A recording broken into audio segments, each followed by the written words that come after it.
Hi, my name is Sean Carbone. I am a magician. I'm also known as Vic Diamond, the first name in mediocre comedy and magic. I got into magic when I was a kid, and I've been doing it ever since, and it's probably my favorite thing in the world to do.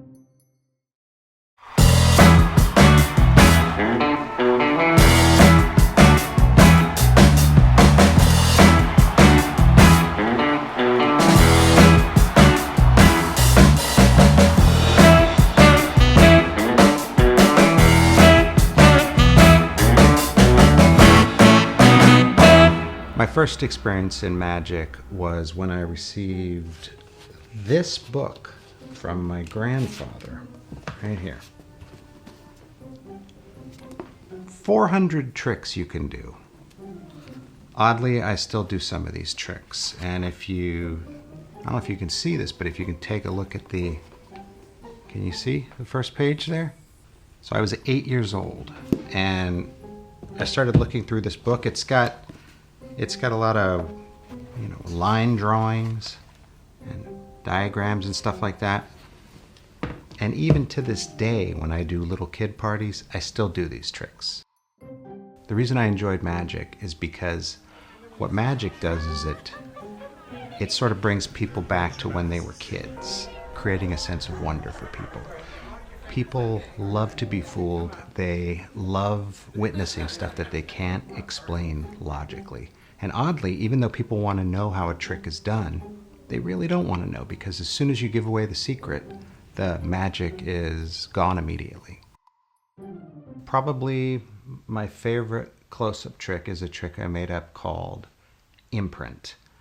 And I would just have to show you that trick. Go ahead and cut off about half the deck and put it in this hand right here. Excellent. Okay. So what we're going to do is we're going to find his card in a really interesting way. Go ahead and take a look at the card you cut to and show it to the audience. All right. Now what I need you to do is just take that card and put it up against your heart. Okay. Think of your card. All right. Now here's what we're going to do. This is so cool when it works. It doesn't always work.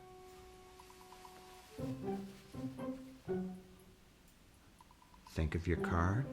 Is it licorice colored? Yes, they're all licorice colored. Okay, here we go. Watch closely. Now that would have been awesome, right? I'm not that good. What I want you to do is I want you to look in the center of my hand and burn that image. Burn the image of your card right into the center of my... Got it. Now watch. Tell me when you see something start to appear.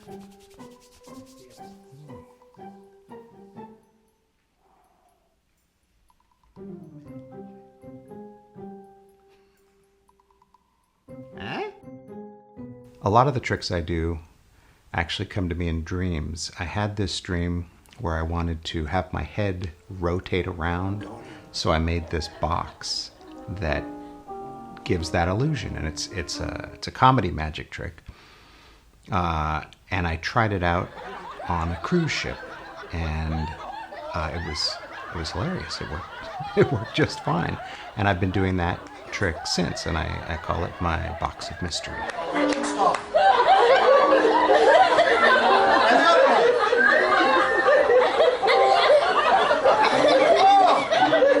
Ladies and gentlemen, the box of mystery!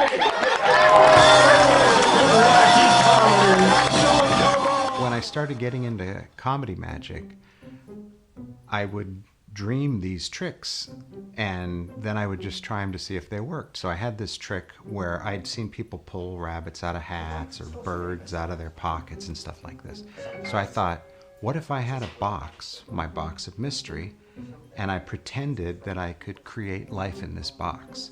So inside the box, I would look into the box and I would say, oh, there's something happening in the box.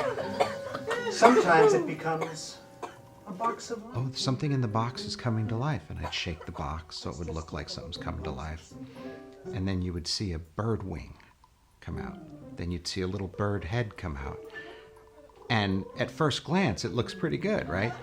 But then you would notice that it was a fake bird, which looked to be on accident, but it was all planned, and I'd look, and then the audience could see that I was holding a fake bird on a stick,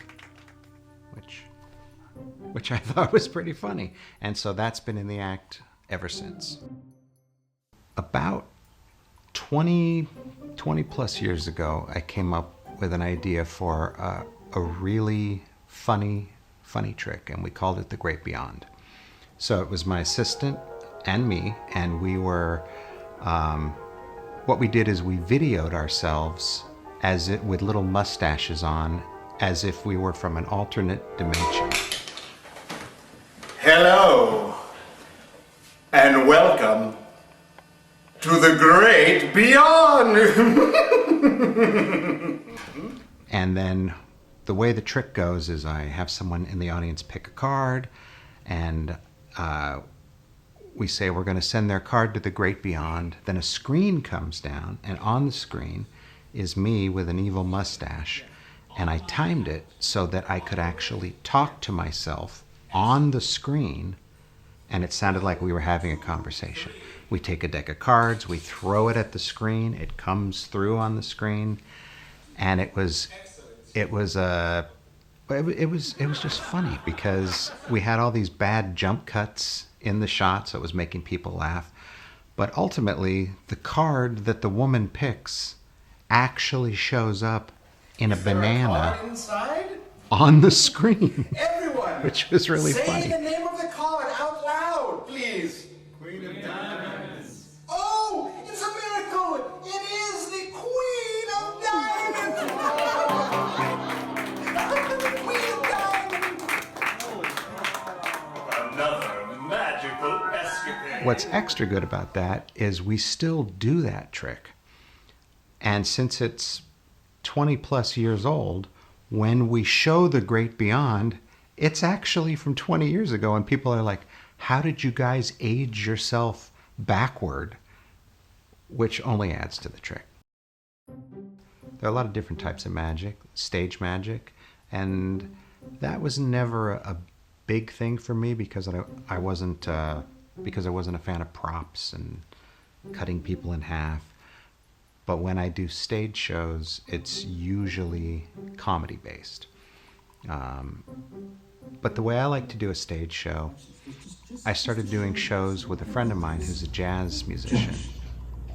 I want you to think of any color in the spectrum. Do you have that color in your mind? Yes. Say that color out loud. Blue. You see what I'm talking about? And the reason I wanted to do these shows is because the people there weren't expecting comedy or magic. So for me, it was an extra challenge because I'd come out in a glitter jacket, and these people are just, they're looking at me like, what are you going to do, magic dude? You're supposed to make us laugh. You're supposed to impress us.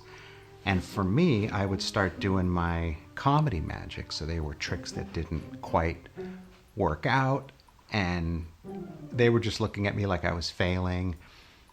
And then maybe I'd get a chuckle. And then once I get that first laugh, I know I got them. So I'm doing my comedy magic. I'm pulling birds out, coming to life, giant wooden banisters, whatever it is, confetti popping out. And then once I've lulled them into this sense of, oh, he's just doing funny tricks, then I would end on something that was truly unexplainable. Like I would write down the name of their deceased pet or something like that. And then they're like, what just happened?